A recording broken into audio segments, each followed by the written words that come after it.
स्वागत है आपका मास्टर वर्ल्ड चैनल पे, जहां हम एनसीईआरटी और एससीईआरटी के रिवीजन को कवर कर रहे हैं। ठीक है, रुक्मिणी पब्लिकेशन बुक से।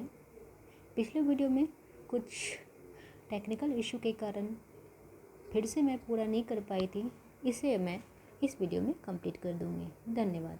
चलिए शुरू करते हैं।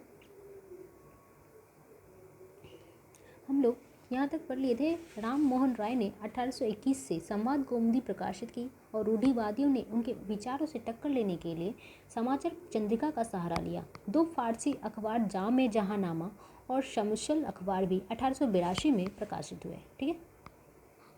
उत्तर भारत में उलमा मुस्लिम राजवंशों के पतन को लेकर चिंतित थे। उन्हें डर था कि कहीं औपनिवेशिक शासक धर्मांतरण को बढ़ावा ना दे या मुस्लिम कानून ना बदल डाले। धार्मिक सुधार और सार्वजनिक बहसें। 19वीं शताब्दी की शुरुआत में ही धार्मिक मसलों को लेकर बहसों का बाजार गर्म था। अलग अलग समूह औपनिवेशिक समाज में हो रहे बदलावों से जूझते हुए धर्म की अपनी अपनी व्याख्या पेश कर रहे थे। ये सारे वाद विवाद प्रिंट में सरेआम पब्लिक हुई। छपी हुई पुस्तिकाओं और अखबारों ने न केवल नए विचारों का प्रचार प्रसार किया, बल्कि उन्होंने बहस की शक्ल भी तय की। राजा राम मोहन राय ने 1821 में संवाद कौमुदी प्रकाशित किया और रूढ़िवादियों ने उनके विचारों से टक्कर लेने के लिए समाचार चंद्रिका का सहारा लिया। दो फारसी अखबार जाम जहांनामा और शमशल अखबार भी 1882 में प्रकाशित हुआ। उत्तर भारत में उलमा मुस्लिम राजवंशों के पतन को लेकर चिंतित थे। उन्हें डर था कि कहीं औपनिवेशिक शासक धर्मांतरण को बढ़ावा ना दें या मुस्लिम कानून ना बदल डालें।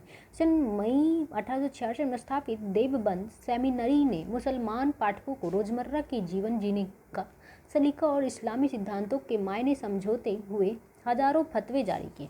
तुलसीदास की 16वीं सदी की किताब रामचरितमानस का पहला मुद्रित संस्करण 1810 में कलकत्ता से प्रकाशित हुआ। लखनऊ के नवल किशोर प्रेस और बम्बई के श्री वेंकटेश्वर प्रेस में अनेक भारतीय भाषाओं में अनगिनत धार्मिक किताबें छपी। पूर्वी बंगाल में 19वीं सदी के प्रारंभ में कट्टर रूढ़िवादी परिवार में ब्याही कन्या रससुंदरी देवी ने रसोई में छिप कर पढ़ना सीखा। बाद में चलकर उन्होंने अमर जीवन नामक आत्मकथा लिखी, जो 1876 ईस्वी में प्रकाशित हुई। यह बंगाली भाषा में प्रकाशित पहली संपूर्ण आत्मकहानी थी। कैलाश बासिनी देवी जैसी महिलाओं ने 1860 के दशक से महिलाओं के अनुभवों पर लिखना शुरू किया। कैसे वे घरों में बंदी और अनपढ़ बनाकर रखी जाती है, कैसे वे घर भर के काम का बोझ उठाती है और जिनकी सेवा वे करती हैं वह उन्हें कैसे दुत्कारते हैं। आज जो महाराष्ट्र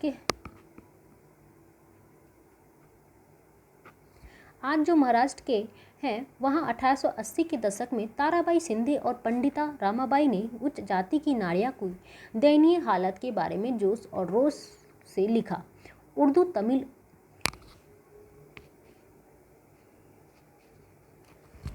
तमिल, बंगाली और मराठी प्रिंट संस्कृति पहले विकसित हो गई थी, पर गंभीर हिंदी छपाई की शुरुआत 1870 के दशक से हुई। जानी मानी शिक्षाविद और लेखिका बेगम रुकैया शेखावत हुसैन ने 1926 में बंग महिला शिक्षा सम्मेलन को संबोधित करते हुए धर्म के नाम पर महिलाओं को पढ़ने से रोकने के लिए पुरुषों की निंदा की। पंजाब में राम चड्ढा ने औरतों को आज्ञाकारी बीवियां बनने की सीख देने के उद्देश्य से अपनी बेस्ट सेलिंग कृति स्त्री धर्म विचार लिखी। खालसा ट्रैक्ट सोसाइटी, खालसा पुस्तिका सभा ने इसी तरह के संदेश देते हुए सस्ती पुस्तिकाएं छापी। 19वीं सदी के अंत से जाति भेद के बारे में तरह तरह की पुस्तिकाएं और निबंधों में लिखा जाने लगा था। निम्न जातीय आंदोलन के मराठी प्रणेता ज्योतिबा फूले ने अपनी गुलामगिरी 1873 में जाति प्रथा के अत्याचारों पर लिखा।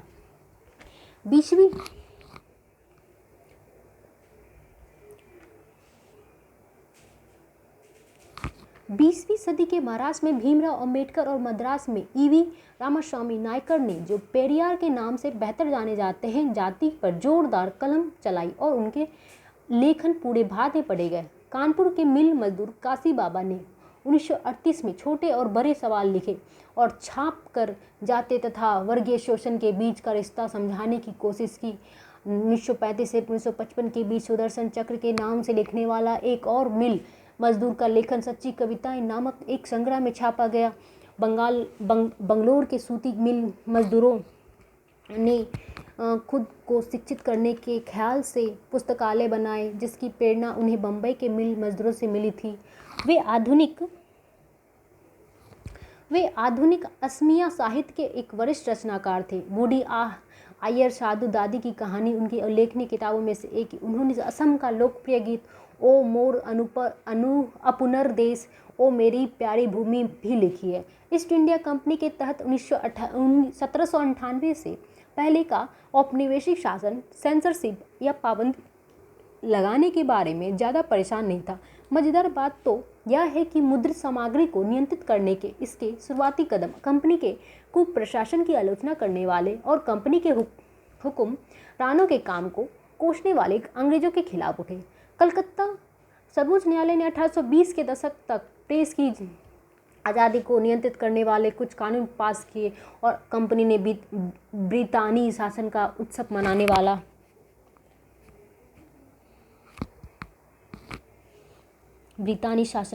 मनाने वाले अखबार के प्रकाशन को प्रोत्साहन देना चालू कर दिया।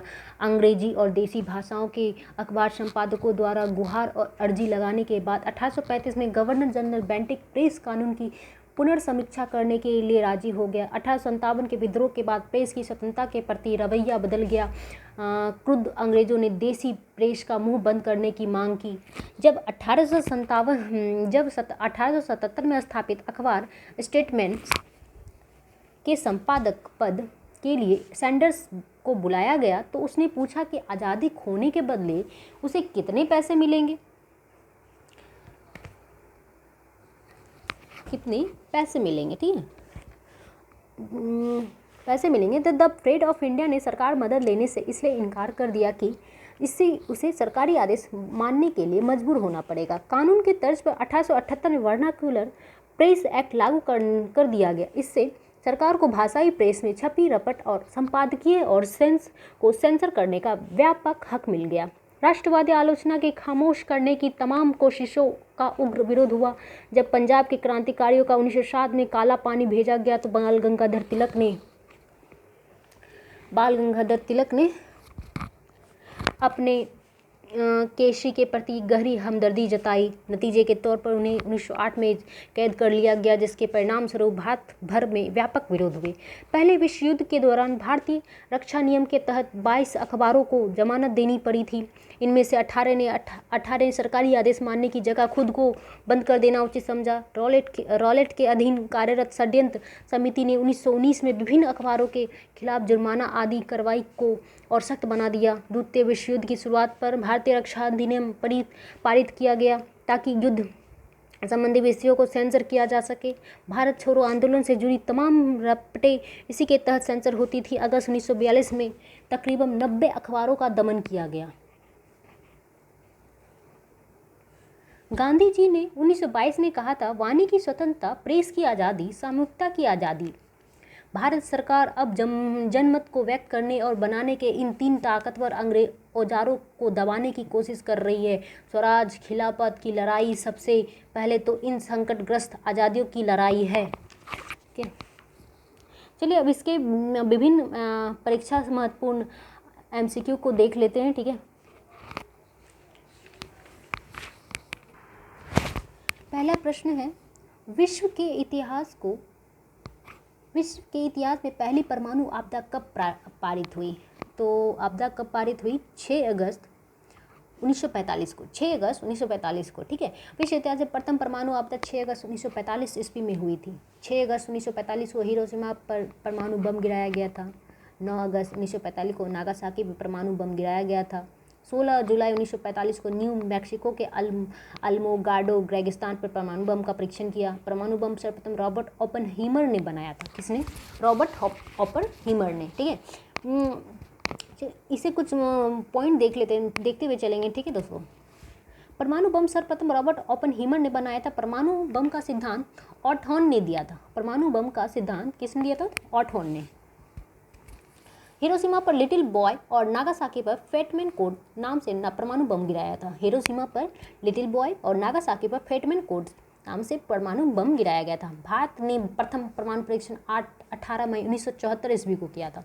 विभिन्न देशों द्वारा परमाणु परीक्षण एवं कुछ समय है उसकी, वो देख लेते हैं। देश का नाम है यूएसए।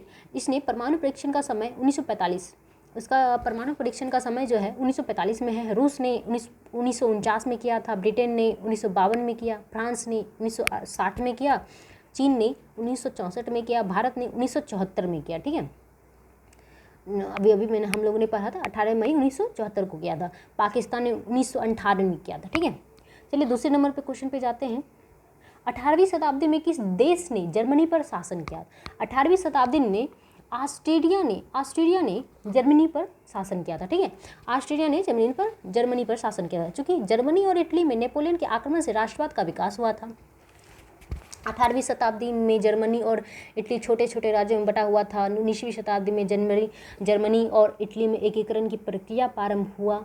1870 के दशक में प्रारंभ में इटली और जर्मनी का एकीकरण 1871 में हुआ था।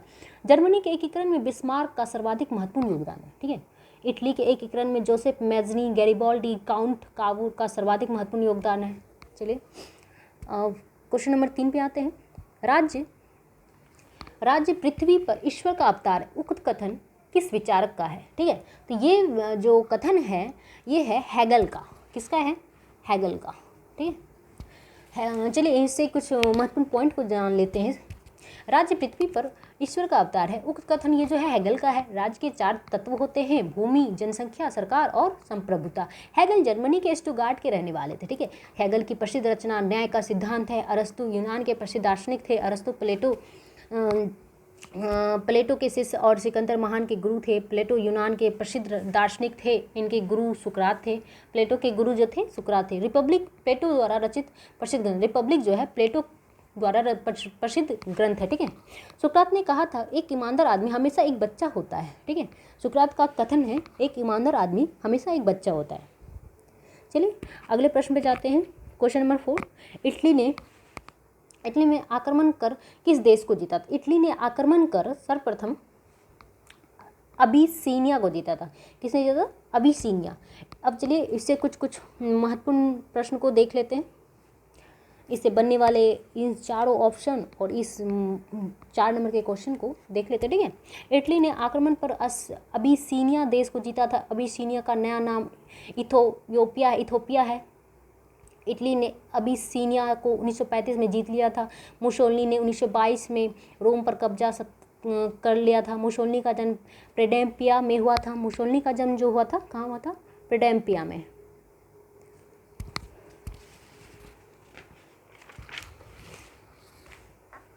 मुसोलिनी ने फासिस्ट पार्टी की स्थापना की थी। मुसोलिनी ने फासिस्ट पार्टी की स्थापना 28 अप्रैल 1945 को इटली में फांसीवाद का अंत माना जाता है। ठीक है, चलिए अब नेक्स्ट क्वेश्चन पे जाते हैं। क्वेश्चन नंबर 5 है प्यूनिक युद्ध के मध्य लड़े गए थे। डैश के मध्य लड़े थे। प्यूनिक युद्ध जो था ये रोम और कार्थेज के बीच लड़े गए थे। किसके बीच? रोम और कार्थेज के बीच। ठीक है, चलिए इससे जुड़े कुछ महत्वपूर्ण प्रश्न देख लेते हैं। प्यूनिक युद्ध रोम और कार्थेज के मध्य लड़ा गया था। प्रथम प्यूनिक युद्ध 264 ईसा पूर्व से लेकर 241 ईसा पूर्व तक लड़ा गया था। प्यूनिक का दूसरा युद्ध 218 ईसा पूर्व में 201 ईसा पूर्व तक हुआ था। प्यूनिक का तीसरा युद्ध 149 से 186 के बीच हुआ था। 149 से 186। ठीक है,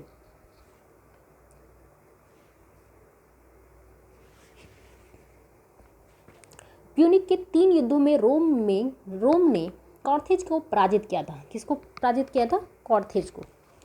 अब चलिए क्वेश्चन नंबर 6 को देखते हैं। निम्न में कौन सा वर्ग फ्रांस के तृतीय स्टेट का हिस्सा नहीं था?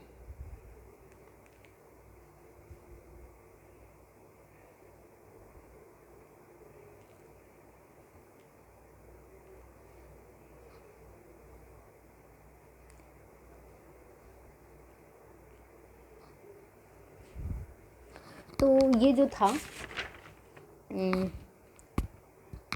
पादरी। ठीक है, ये पादरी जो था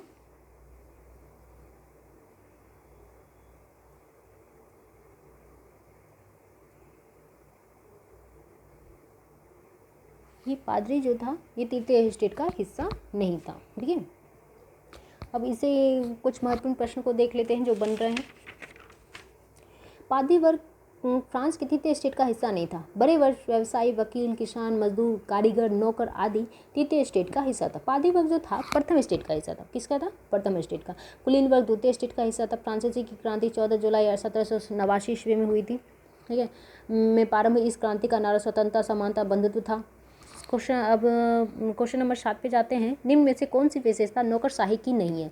निम्न में से जो है ये स्वैच्छिक सदस्यता नौकरशाही की विशेषता नहीं है। स्वैच्छिक सदस्यता जो है नौकरशाही की विशेषता नहीं है। ऑरेल के अनुसार नौकरशाही का मतलब होता है अफसरों तथा अफसरों द्वारा शासन। ऑरेल मतलब ऑरेल के द्वारा जो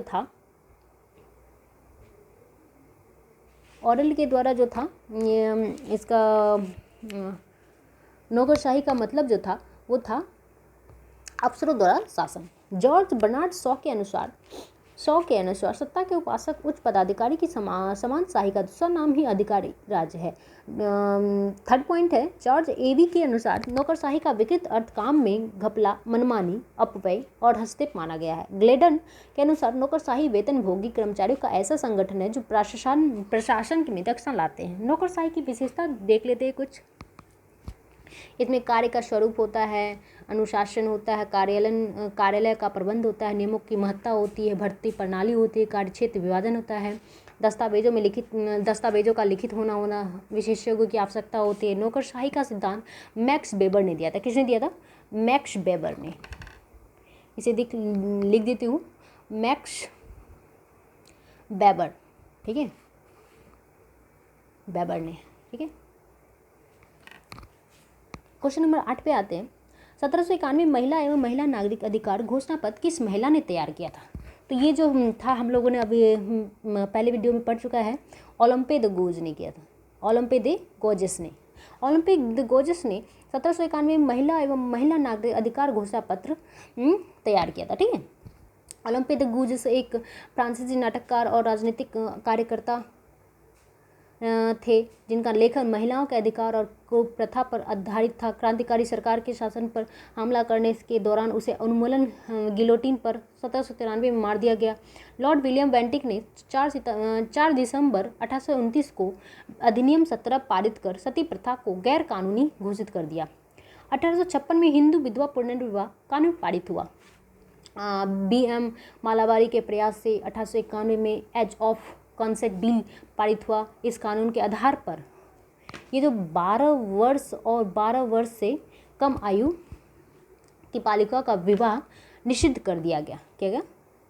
या इससे कम आयु के बालिकाओं का विवाह जो निषिद्ध कर दिया था। डॉक्टर DK कर्वे ने विधवा पुनर्विवाह को प्रोत्साहित किया और 1916 में प्रथम महिला विश्वविद्यालय की स्थापना की। जो था 1916 में जो है प्रथम महिला विश्वविद्यालय की स्थापना की। ठीक है, क्वेश्चन नंबर 7 पे आता है। 7 वर्षीय युद्ध 1756 से 1763 के परिणाम स्वरूप निम्न में से कौन से देश की फौजों की हार हुई है? तो ये है जाएगा फ्रांस की। किसकी हो जाएगा? फ्रांसीसी की। ठीक है, चलिए इसके महत्वपूर्ण पॉइंट्स देख लेते हैं। 7 वर्षीय युद्ध 1756 से 1763 के परिणाम स्वरूप फ्रांस की हार हुई। सप्तवर्षीय युद्ध इंग्लैंड एवं फ्रांस के बीच हुई थी। गुलाबों का युद्ध इंग्लैंड में हुआ। इंग्लैंड में गृह युद्ध 7 वर्षों तक चला था। इंग्लैंड में गौरवपूर्ण क्रांति 1688 ईस्वी में हुई। उस समय इंग्लैंड का शासक जेम्स द्वितीय था। औद्योगिक क्रांति की दौर में जर्मनी इंग्लैंड का प्रतिद्वंदी था। मैं ही राज्य हूँ और मेरे शब्द ही कानून है, यह कथन फ्रांस के लुई 14वां का था। फ्रांस की राज्य क्रांति 1789 में लुई 16वां के शासनकाल में हुई। ठीक है, 14 जुलाई को फ्रांस में राष्ट्रीय स्वतंत्रता दिवस के रूप में मनाया जाता है, बास्तिल दिवस। ठीक है, इसे ही बास्तिल दिवस कहते हैं। अब क्वेश्चन नंबर 10 पे आते हैं। प्रथम अफीम युद्ध का समापन करने वाली संधि थी। प्रथम अफीम युद्ध का समापन करने वाली संधि जो थी नानकिंग संधि थी। कौन सी थी? नानकिंग संधि। ठीक है, इसके महत्वपूर्ण पॉइंट्स देख लेते हैं, तथ्य देख लेते हैं। प्रथम अफीम युद्ध ब्रिटेन द्वारा चीन पर किया गया एक आक्रमणकारी युद्ध था। यह युद्ध 1839 से 42 ईस्वी तक चला। युद्ध में ब्रिटेन की सेना को के आगे चीन के चिंग राजवंश, माचू राजवंश भी कहा जाता है, जिसे की सरकार ने नानकिंग की संधि करनी पड़ी। नानकिंग संधि के पश्चात चीन के एक अर्ध उपनिवेशक देश बन गया। इस संधि को दुनिया का अनइक्वल ट्रीटी के नाम से भी जाना जाता है। दूसरा अफीम युद्ध वर्ष 1856 से 1860 ईस्वी तक चला था। द्वितीय अफीम युद्ध का समापन तियानजिन की संधि के द्वारा हुआ। 11वां प्रश्न को देख लेंगे। यूटोपिया का लेखक कौन है? यूटोपिया का लेखक जो था थॉमस मोर था। कितना? थॉमस मोर यूटोपिया का लेखक था। चलिए देख लेते हैं। थॉमस मोर एक अंग्रेज वकील थे, ठीक है, लेखक थे, पुनर्जागरण, मानवतावाद और दार्शनिक थे। थॉमस मोर की पुस्तक यूटोपिया का प्रकाशन 1516 में हुआ था। कब हुआ था? 1516 में। इसका यूटोपिया का जो हुआ था प्रकाशन 1516 में हुआ था।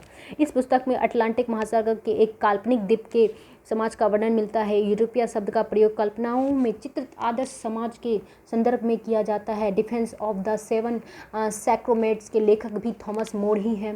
रिपब्लिक के लेखक प्लूटो थे। रिपब्लिक के लेखक कौन थे? प्लूटो, ठीक है।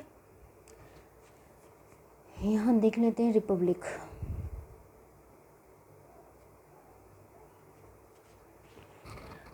चलिए क्वेश्चन नंबर 12 पे जाते हैं। बेबर के अनुसार निम्न में से कौन सा पारंपरिक सत्ता का स्रोत है? बेबर के अनुसार प्रथा जो है पारंपरिक सत्ता का स्रोत है। प्रथा जो है पारंपरिक सत्ता का स्रोत है। सत्ता के लिए बेबर ने हेरसॉफ्ट जर्मन शब्द का प्रयोग किया था। सत्ता का अभी हेरसॉफ्ट देखिए ऐसे होता है, हेरसॉफ्ट, ठीक है, ये एक जर्मन शब्द है, ठीक है, जर्मन शब्द है, इसका प्रयोग किया था, ठीक है। बेबर के अनुसार वैधता की तीन प्रणालियाँ, पहला है पारंपरिक सत्ता, करिश्माई सत्ता एवं तर्क विधिक सत्ता। परंपरा द्वारा स्वीकृत पद व विश्वासों पर आधारित सत्ता को परंपरात्मक सत्ता भी कहते हैं। करिश्माई सत्ता ईश्वरीय कृपा से मिली योग्यता होती है। तर्क विधिक सत्ता तार्किक और कानूनी होती है, ठीक है। चलिए क्वेश्चन नंबर 13 को देखते हैं। वर्ग संघर्ष की अवधारणा किसने दी? वर्ग संघर्ष की अवधारणा जो है कार्ल मार्क्स ने दी। वर्ग संघर्ष की अवधारणा किसने दी थी? कार्ल मार्क्स ने। वर्ग शब्द से मार्क्स का अभिप्राय आर्थिक वर्ग से, इसका मतलब है आर्थिक वर्ग से, ठीक है। संघर्ष का अर्थ होता है सिर्फ हथियारों से लड़ी जाने वाली लड़ाई, ठीक है, ही नहीं, इसका अर्थ है असंतोष, ठीक है। संघर्ष का अर्थ सिर्फ हथियारों से लड़ी जाने वाली लड़ाई ही नहीं, इसका अर्थ होता है असंतोष, रोष, आंशिक असहयोग भी है। मार्क्स एवं एंजल्स ने कम्युनिस्ट मैनिफेस्टो में लिखी है, आज तक प्रत्येक समाज शोषण तथा शोषित वर्गों के विरोध पर आधारित रहा है। मार्क्स रक्तपूर्ण क्रांति में विश्वास करता है। वैज्ञानिक समाजवाद का जनक कार्ल मार्क्स को माना जाता है। जैसे कि आप लोग जानते हैं वैज्ञानिक समाजवाद का जन्म कार्ल मार्क्स को जाना जाता है। अगला प्रश्न पे आते हैं। दुर्खिम के अनुसार आधुनिक समाज में होती है डैश, ठीक है, डैश होती है। तो दुर्खिम के अनुसार आधुनिक समाज में सावयवी एकता होती है। क्या होती है? सावयवी एकता होती है। दुर्खिम की पुस्तक जो सोशल डिवीजन ऑफ लेबर के अनुसार सामाजिक एकता के दो विभिन्न स्रोत हैं, एक यांत्रिक एकता और एक सावयवी एकता। यांत्रिक एकता तब ही संभव होती है जब व्यक्ति का व्यक्तित्व सामूहिक व्यक्तित्व में विलीन हो जाता है। सावयवी एकता तब उत्पन्न होती है जब प्रत्येक व्यक्ति के व्यक्तित्व का अस्तित्व अलग अलग मान्य हो जाता है। फ्रेंच सामाजिक विचारक कॉम्ट के उत्तराधिकारी के रूप में दुर्खिम का नाम सर्वाधिक लोकप्रिय है। नेक्स्ट प्रश्न पे जाते हैं। वेबर के अनुसार सामाजिक विज्ञान का पूर्ण व्याख्या सामाजिक क्रिया की डैश सोच विकसित करता है। तो ये सहयोगात्मक सोच विकसित करता है। कौन सा सोच है? सहयोगात्मक, ये वाला होता है, ठीक है। सामाजिक क्रिया में समाज कार्य के सिद्धांत, मान्यता, ज्ञान तथा कौशल का प्रयोग किया जाता है। सामाजिक क्रिया का उद्देश्य सही अर्थों में सामाजिक न्याय और समाज कल्याण की प्राप्ति है। उद्देश्य पूर्ति हेतु सामूहिक सहयोग अपेक्षित होता है।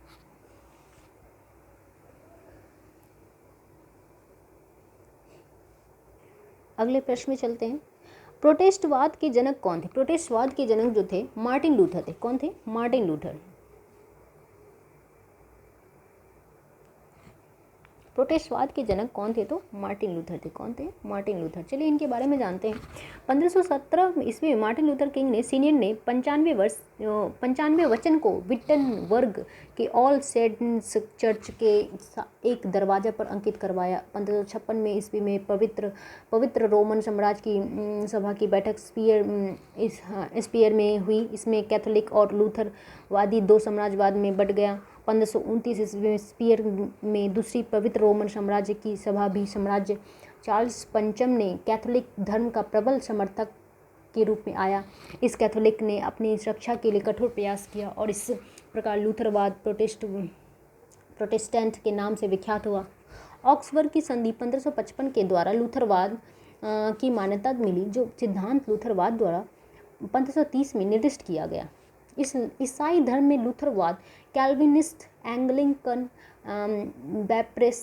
बैप्टिस्ट और मेथोडिस्ट सर्व प्रमुख संप्रदाय के कैथोलिक के अतिरिक्त हैं। ठीक है। मार्टिन लूथर किंग जूनियर को यूएसए का महात्मा गांधी कहा था। मार्टिन लूथर किंग को महात्मा गांधी भी कहा जाता है। ठीक है। यूएसए का महात्मा गांधी कहा जाता है, सॉरी। ठीक है। नेक्स्ट प्रश्न पे जानते हैं। प्रथम विश्व युद्ध के दौरान कौन सा देश 1915 में ब्रिटेन के खिलाफ केंद्रित बलों में शामिल हुआ था? तो ये था बुल्गारिया। कौन सा था? बुल्गारिया। चलिए इसके महत्वपूर्ण प्रश्न डिस्कशन को देख लेते हैं। प्रथम विश्व युद्ध के दौरान बुल्गारिया 1915 में ब्रिटेन के खिलाफ केंद्रीय बलों में शामिल हुआ था। अक्टूबर 1915 में बुल्गारिया के केंद्रीय शक्तियों में शामिल हुआ था। प्रथम विश्व युद्ध का मूल कारण 1871 में बिस्मार्क द्वारा जर्मनी के एकीकरण के बाद फ्रांस में मित्रहीन राष्ट्र बनाए रखने के लिए प्रारंभ की गई गुप्त संधियां थी। गुप्त संधियों से प्रथम विश्व युद्ध की बीजारोपण माना जाता है। प्रथम विश्व युद्ध का तत्कालिक कारण सेराजेवो हत्याकांड है, जिसके अंतर्गत 28 जून 1914 को ऑस्ट्रिया का राजकुमार ऑर्क ड्यूक फर्डिनेंड और उनकी पत्नी सोफिया की हत्या हो गई थी। 28 जुलाई 1914 को प्रथम विश्व युद्ध की शुरुआत हो गई। जर्मनी ने रूस और फ्रांस पर आक्रमण कर युद्ध में प्रवेश किया। अप्रैल 1915 में इटली मित्र राष्ट्रों की ओर से युद्ध में शामिल हुआ। अमेरिका के जहाज़ों को नष्ट करने के कारण अप्रैल 1917 में अमेरिका प्रथम विश्व युद्ध में शामिल हुआ। 11 नवंबर 1918 को प्रथम विश्व युद्ध का अंत हुआ। ठीक है। नेक्स्ट प्रश्न है, बोस्टन बंदरगाह पे 340 चाय के बॉक्सों को समुद्र फेंका गया। इस घटना को किस नाम से जाना जाता है? Boston T party. जैसा कि आप लोग जानते हैं बोस्टन टी पार्टी। चलिए बोस्टन टी पार्टी जो है 16 दिसंबर 1773 को बोस्टन के मैसाचुसेट्स में सन्स ऑफ लिबर्टी के एक राजनीतिक और व्यापारिक विरोध के रूप में बोस्टन टी पार्टी की घटना घटी थी। ठीक है। इसका लक्ष्य 10 मई 1773 का चाय अधिनियम था, जिसने ब्रिटिश ईस्ट इंडिया कंपनी को करों का भुगतान किए बिना चीन से अमेरिकी उपनिवेशों हेतु चाय का निर्यात करने की अनुमति दी थी। जापानी सेना ने 7 दिसंबर 1941 को हवाई द्वीप समूह में स्थित अमेरिकी नौसैनिक के एक अड्डा पर्ल हार्बर पर आक्रमण किया था। ठीक है।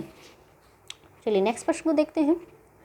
19वां है, अमेरिका, कनाडा, डेनमार्क, ब्रिटेन, पुर्तगाली, फ्रांस, बेल्जियम, हॉलैंड, लग्जमबर्ग, तुर्की और ग्रीस ने एक सैनिक संधि को जिसे कहा जाता है नाटो। ठीक है। जिसे नाटो कहा जाता है। इस नाटो में अमेरिका, कनाडा, डेनमार्क, ब्रिटेन, पुर्तगाल, फ्रांस, बेल्जियम, हॉलैंड, लग्जमबर्ग, तुर्की, ग्रीस के एक सैनिक संधि की है। ठीक है। जिसे नाटो कहा गया। नाटो का गठन 4 अप्रैल 1949 में, 4 अप्रैल 1949 में। ठीक है।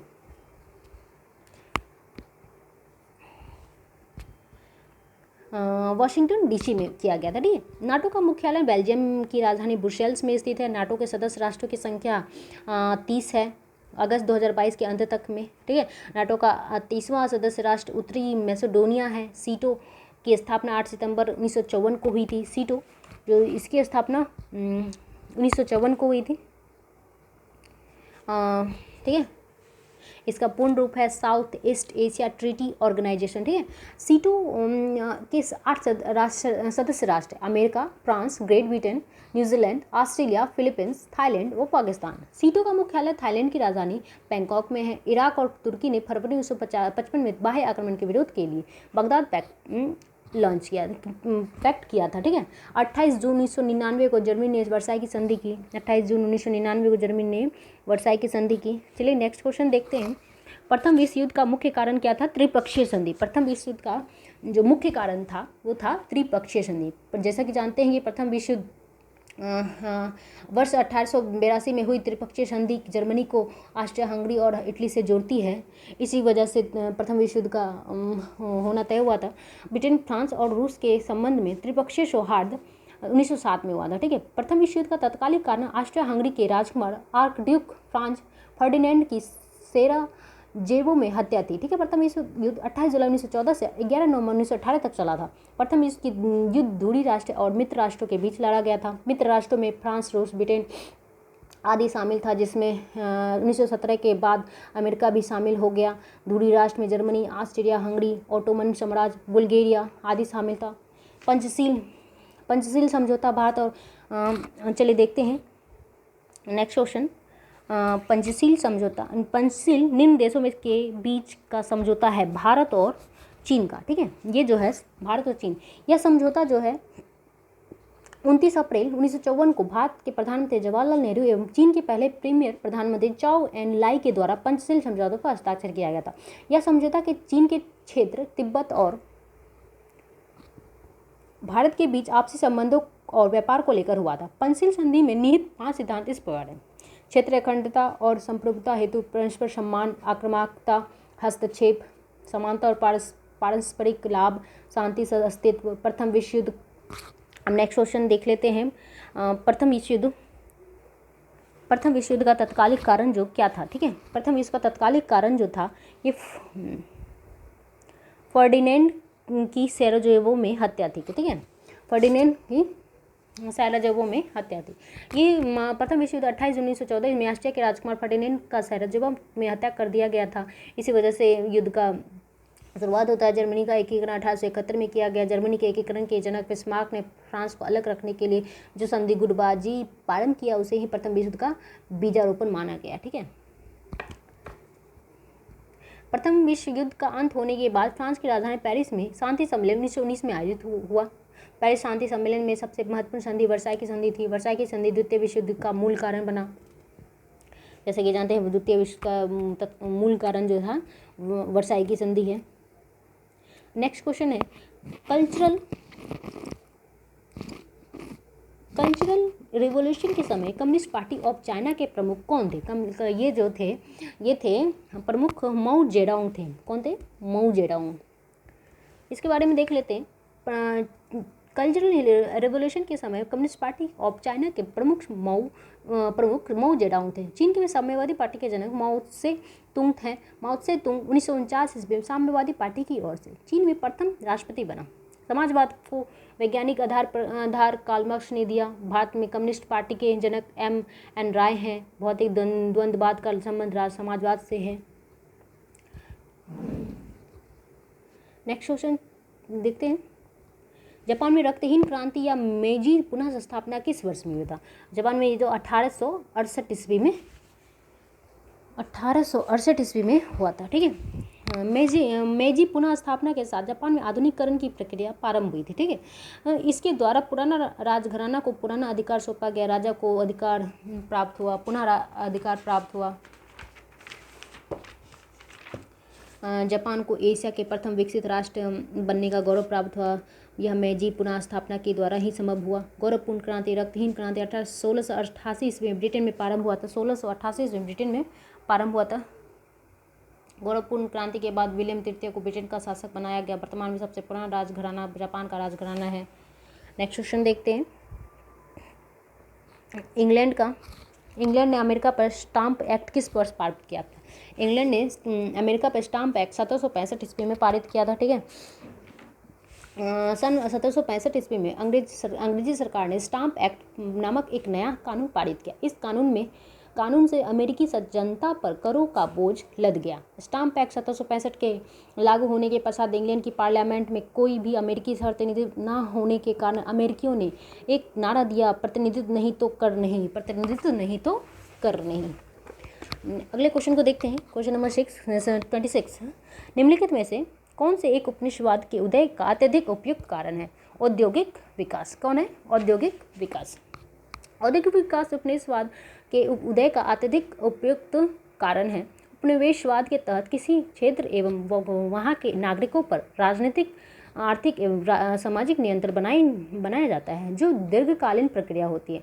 व्यापारिक हितों में साधने एवं धन प्रचार के लिए यूरोपीय देश उपनिवेश की स्थापना की ओर अग्रसर हुए हैं। सामंतवाद ऐसी व्यवस्था है जिसमें स्थानीय शासक भी केंद्रीय शासक के अधिकारों और शक्तियों का उपयोग करते हैं। ठीक है, नेक्स्ट क्वेश्चन है, मेसोपोटामिया का अभिप्राय क्या है? मेसोपोटामिया का अभिप्राय दजला फरात नदियों के बीच की उपजाऊ भूमि से है। कौन सा है? दजला फरात नदियों के बीच की उपजाऊ भूमि से है। अब नेक्स्ट क्वेश्चन है, चलिए इससे पहले मैं इसके कुछ डिस्कशन को देख लेते हैं। मेसोपोटामिया का यूनानी अर्थ दो नदियों के बीच की भूमि है। ठीक है, मेसोपोटामिया विश्व की प्राचीन सभ्यता वाले स्थानों में से एक है। मेसोपोटामिया को कांस्ययुगीन सभ्यता का उद्गम स्थल भी माना जाता है। दजला नदी को टिग्रिस तथा फरात नदी को यूफ्रेटस नदी के नाम से जानते हैं। नेक्स्ट क्वेश्चन है, स्पिनिंग जेनी की खोज किसने की थी? स्पिनिंग जेनी की खोज जेम्स हारग्रीव्स ने की थी। जेम्स हारग्रीव्स ने की थी। ठीक है, स्पिनिंग जेनी एक बहु स्पिंडल कताई फ्रेम है। ठीक है, इस स्पिनिंग आपको देख लेते हैं कुछ आविष्कारक और आविष्कार। ठीक है, स्पिनिंग जेनी 1765 ईस्वी में आविष्कार किया गया था, जिसके आविष्कारक हैं जेम्स हारग्रीव्स। वाटर फ्रेम 1769 ईस्वी में किया गया था, जिसके आविष्कारक हैं रिचर्ड आर्कराइट।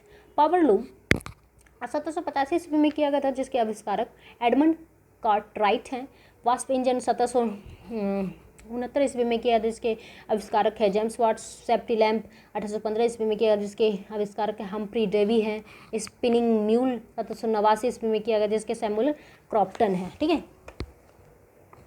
नेक्स्ट क्वेश्चन है, भारत की विदेश नीति आधारित है। भारत की विदेश नीति जो आधारित है गुट निरपेक्षता की नीति पर। ठीक है, गुट निरपेक्षता की नीति पर। गुट निरपेक्षता का अर्थ होता है किसी भी गुट पर शामिल ना होना। 1961 ईस्वी में बेलग्रेड में गुट निरपेक्ष देशों का प्रथम शिखर सम्मेलन आयोजित हुआ।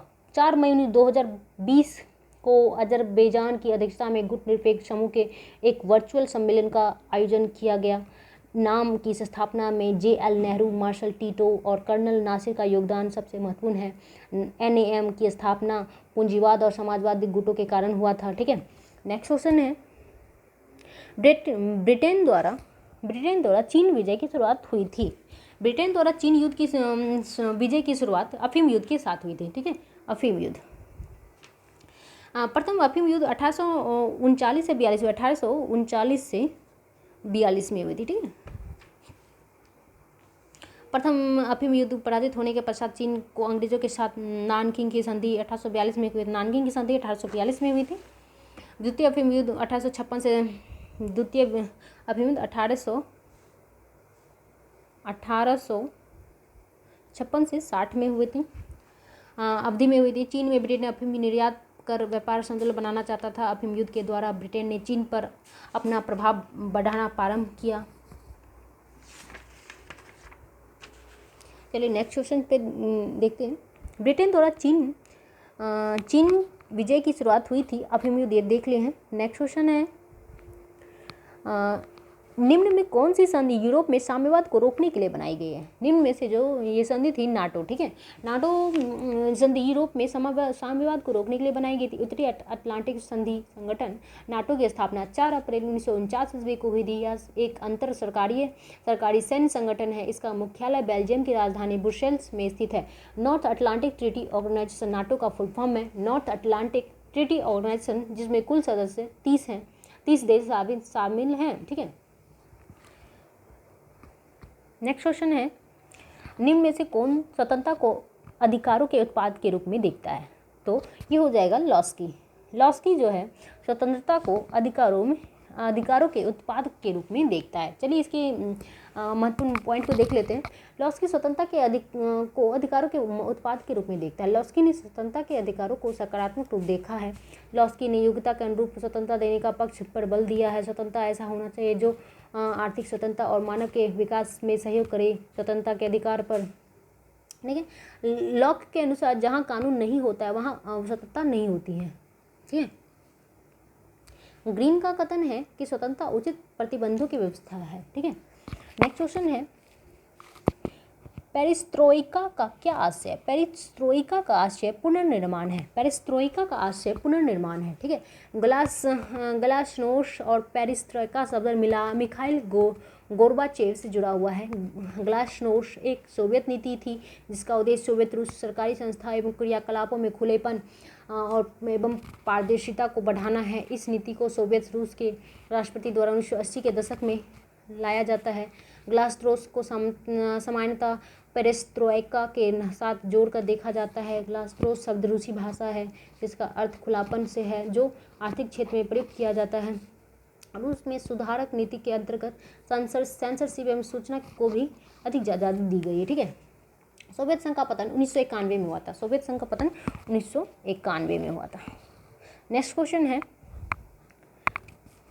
निम्नलिखित में से कौन नाजीवाद का संस्थापक था? तो नाजीवाद का संस्थापक एडोल्फ हिटलर। इसका जन्म जो होता है हिटलर का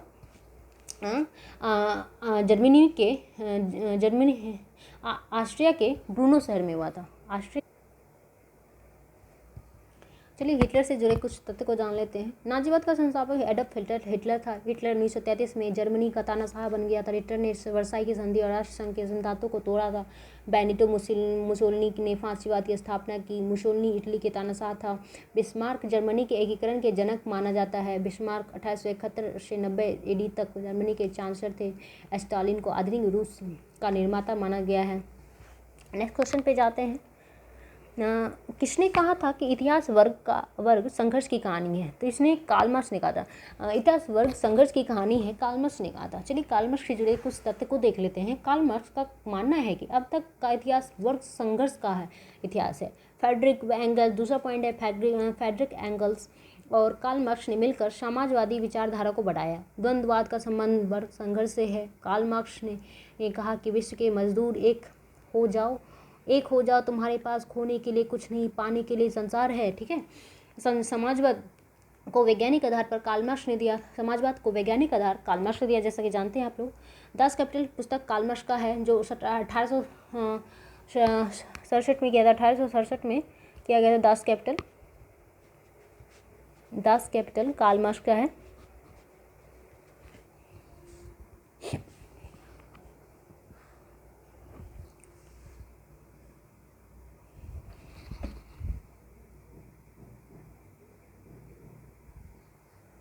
नेक्स्ट क्वेश्चन पे जाते हैं।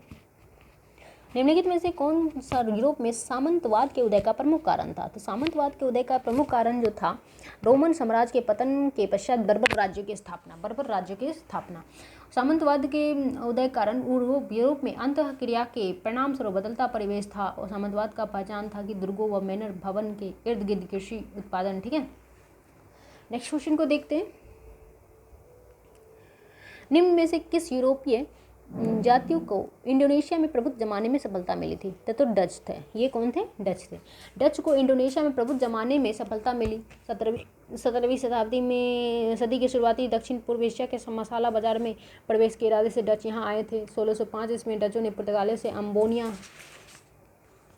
अम्बोइना छीन लिया। डचों ने मसाला द्वीपपुंज इंडोनेशिया पर अपना प्रभुत्व स्थापित कर लिया। 1619 में डचों ने बैटोविया का अधिकार कर लिया। बैटोविया जकार्ता का पुराना नाम है। डच ईस्ट इंडिया कंपनी की स्थापना 1602 ईस्वी में हुई थी।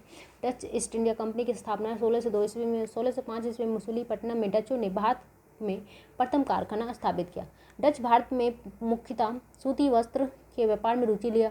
बेदरा के युद्ध 1759 में डच अंग्रेज से पराजित होकर भारत में सक्रिय राजनीति से अलग हुए।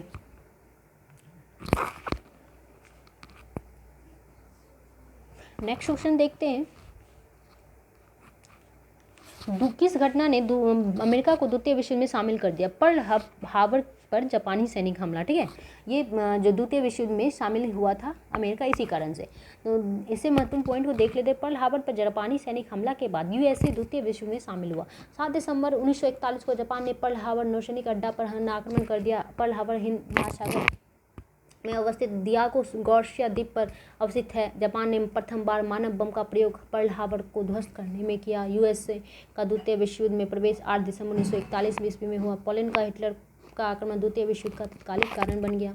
6 अगस्त और 9 अगस्त को 1945 में यूएसए ने क्रमशः हिरोशिमा और नागासाकी पर परमाणु बम आक्रमण किया। हमारा अगला प्रश्न है, गुट निरपेक्ष आंदोलन का पहला शिखर सम्मेलन कब और कहाँ आयोजित किया था? ये जो था बेलग्रेड में आयोजित किया था 1961 ईस्वी में। बेलग्रेड में 1961 ईस्वी में गुट निरपेक्ष आंदोलन का पहला शिखर सम्मेलन बेलग्रेड 1961 में आयोजित किया गया था। गुट निरपेक्ष समूह सम्मेलन 2020 में जब अजरबैजान की अध्यक्षता में वर्चुअली आयोजित हुआ था। गुट निरपेक्ष आंदोलन 1955 ईस्वी में बांडुंग सम्मेलन महत्वपूर्ण है, जिसमें दोनों गुट से अलग एक संगठन बनाने का विचार किया गया। द्वितीय विश्व युद्ध के बाद विश्व स्पष्ट रूप से समाजवादी और पूंजीवादी गुट में बढ़ गया था। NAM नाम संगठन वर्तमान में यूएन के बाद सबसे अधिक सदस्यों वाला राजनीतिक संगठन बन गया। इसमें टोटल 120 सदस्य हैं। ठीक है, इसकी स्थापना जो कर्नल नासिर और मार्शल टीटो, पंडित JN नेहरू आदि का महत्वपूर्ण योगदान है। इसकी स्थापना में नेम की स्थापना में कर्नल नासिर, मार्शल टीटो और पंडित JL नेहरू का महत्वपूर्ण योगदान है। अगले प्रश्न को देखते हैं, कौन सी मशीन वाटर फ्रेम और स्पिनिंग जेनी का मिश्रण है? तो ये जो है स्पिनिंग म्यूल है। Spinning mule machine water frame और स्पिनिंग जेनी का मिश्रण स्पिनिंग म्यूल है। इसमें सैमुअल क्रॉम्पटन ने स्पिनिंग म्यूल का निर्माण 1776 ईस्वी में किया था। कब किया था? 1776 ईस्वी में। ठीक है, एडमंड कार्टराइट ने पावर लूम का आविष्कार किया। स्पिनिंग जेनी का आविष्कार जेम्स हारग्रीव्स ने किया था। रिचर्ड आर्कराइट ने पानी के फ्रेम का आविष्कार किया। सेफ्टी लैंप का आविष्कार हम्फ्री डेवी ने किया था। भाप इंजन का आविष्कार जेम्स वाट ने किया था। रेल स्टीम इंजन का जॉर्ज स्टीफेसन ने किया था। अगले नेक्स्ट प्रश्न पे चलते हैं। 1950 के पहले हिंद चीन में कौन सा देश शामिल होते थे? ठीक है, तो पहले जो होते थे ये वियतनाम, कंबोडिया और लाओस। Vietnam, Cambodia, Laos. ठीक है, 1950 के पहले हिंद चीन में शामिल थे। 1887 में फ्रांस ने इंडो चीन क्षेत्र पर कब्जा कर लिया। फ्रांसीसी के उपनिवेशों का आधिकारिक नाम हिंद चीन संघ था। 1893 ईस्वी में लाओस और 1898 में क्वांग चाओ वान को फ्रांस ने इस संघ में जोड़ दिया। वियत मिन नामक साम्यवादी सेना ने हो ची मिन के नेतृत्व में जापानी और फ्रांसीसी संघर्ष किया। नंबर 1953 में लाओस और कंबोडिया स्वतंत्र हो गए। 1954 में जेनेवा सम्मेलन के बाद फ्रांसीसियों द्वारा वियतनाम को स्वतंत्रता देना पड़ा। ठीक है, अब नेक्स्ट क्वेश्चन जो है, प्रथम विश्व युद्ध की शुरुआत कब हुई? तो प्रथम विश्व युद्ध की शुरुआत जानते ही हैं 1914 में हुई थी। 28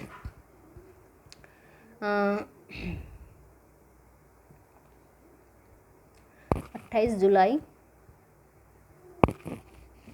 1914 में हुई थी। ठीक है, साम्यवाद का सर्वप्रथम प्रयोग किस देश में हुआ था? साम्यवाद का सर्वप्रथम प्रयोग जो है रूस में किया गया था।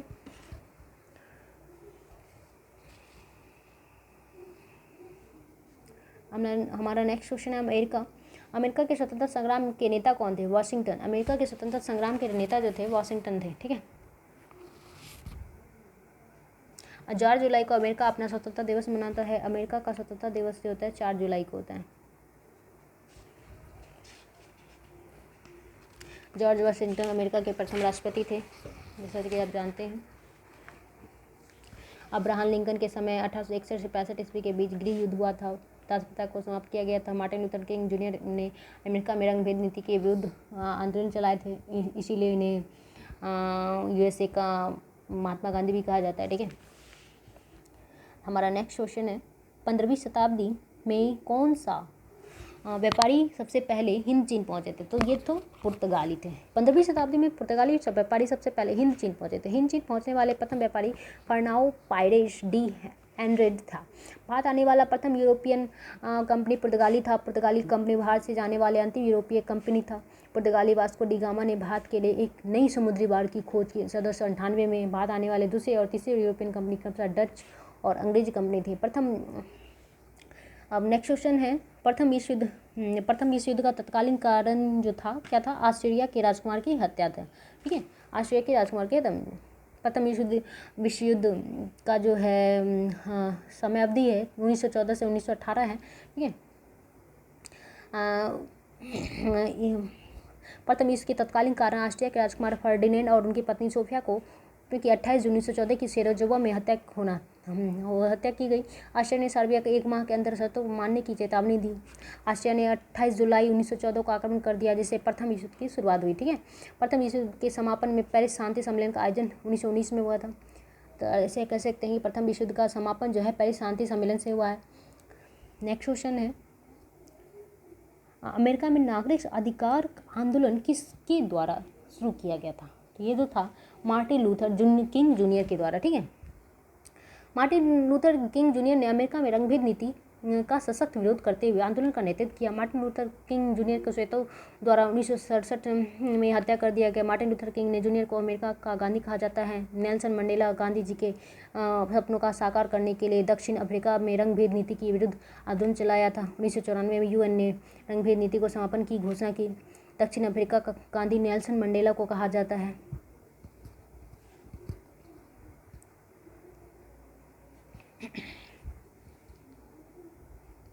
हमारा नेक्स्ट क्वेश्चन है, साम्यवादी घोषणा पत्र के लेखक कौन थे? साम्यवादी घोषणा पत्र के लेखक जो थे ये कार्ल मार्क्स थे। ठीक है, 21 जनवरी 1848 को प्रथम बार साम्यवादी घोषणा पत्र जर्मन भाषा में प्रकाशित हुआ। ठीक है, इस घोषणा पत्र में वर्ग संघर्ष और पूंजी की समस्याओं का विश्लेषणात्मक विवेचन किया गया था। वैज्ञानिक समाजवाद के जनक कार्ल मार्क्स को कहा जाता है। नेक्स्ट क्वेश्चन है, द्वितीय विश्व युद्ध का तत्कालीन कारण जो था क्या था? पोलैंड जर्मनी का आक्रमण। द्वितीय विश्व का तत्कालीन कारण पोलैंड पर जर्मनी का आक्रमण था। जर्मनी ने पोलैंड पर आक्रमण 1 सितंबर 1939 को किया था। 1 सितंबर 1939 को द्वितीय विश्व युद्ध की शुरुआत हुई। 1945 में द्वितीय विश्व युद्ध का अंत हुआ। द्वितीय विश्व युद्ध का मूल कारण वर्साई की संधि थी। 28 जून 1999 को वर्साई की संधि किया गया। वर्साई की संधि द्वारा जर्मनी को अपमानित किया गया। ठीक है, विश्व आर्थिक मंदी, राष्ट्रीय संघ की असफलता, तुष्टीकरण की नीति, रूस, इटली, जापान, स्पेन आदि देशों के साथ जर्मनी का संधि आदि भी विश्व युद्ध का महत्वपूर्ण कारण था। नेक्स्ट क्वेश्चन है, द्वितीय विश्व युद्ध में 1 सितंबर 1939 को पोलैंड पर किसने आक्रमण किया था? तो पोलैंड पर जो है एडोल्फ हिटलर ने आक्रमण किया था। द्वितीय विश्व युद्ध में 1 सितंबर 1939 को पोलैंड पर एडोल्फ हिटलर ने आक्रमण किया। एडोल्फ हिटलर वर्साई की संधि को तोड़कर वृहत जर्मनी के निर्माण में विश्वास करता था। ठीक है, विंस्टन चर्चिल जो थे द्वितीय विश्व युद्ध के समय ब्रिटेन का प्रधानमंत्री था। हिटलर ने राष्ट्रपति हिंडनबर्ग की मृत्यु के बाद जर्मनी के राष्ट्रपति स्वयं को घोषित किया। हमारा नेक्स्ट क्वेश्चन है,